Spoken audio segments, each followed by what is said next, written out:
Bronson. How are you doing? I'm doing great. Excellent. This is DIY Review, where we take tutorials off the internet and we review them for you to see if it's even worth it or not. Today we are going to be working on, what is this called? A slider? Yeah, it's a camera slider. All right, and what is this used for? Basically, it's used to get that cinematography look on a tight budget, basically. Basically, instead of having a static shot, you can do a rolling shot and get that kind of clean, movie style shot. So you're not like holding the camera like trying to go like this and make sure it's steady. Yeah.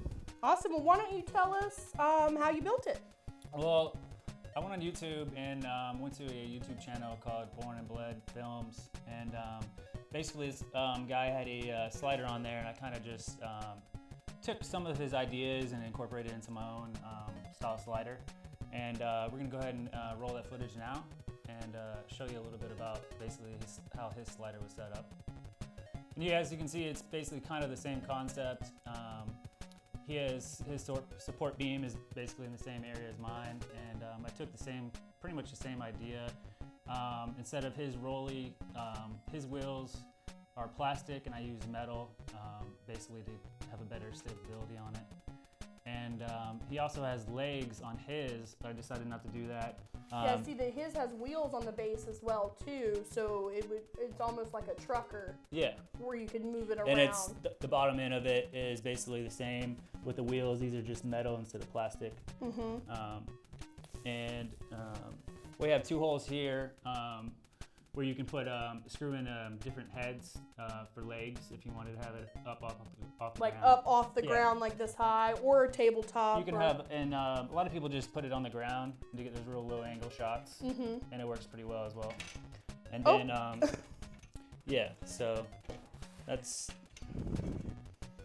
So in what situation would this be good for? Like, what would you be filming if you wanted to use one of these? I would say,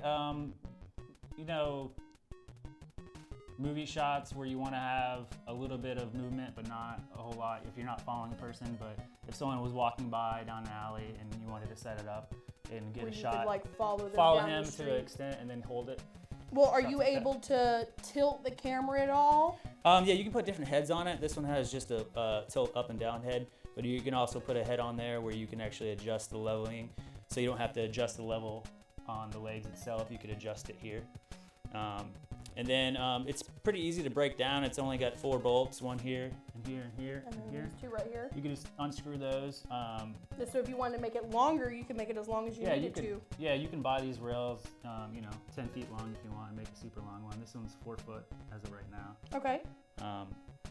It's pretty easy to clean. Really, if there's sand, anything like this, you can just wipe it off the cloth if it starts sticking. And you just keep the edges lubed up so when it rolls smooth. And this actually comes off really easy, as we already saw. It basically just comes right. So if you needed to make some minor adjustments, it wouldn't be that back breaking to adjust it. Yeah. So this comes right off. If you need to take it off and there's sand up in here, you can blow it out or do whatever you want. And then if you needed to change the base right here, you could. Yeah, you could adjust the base here as well, and you can pop it back in. And basically just comes.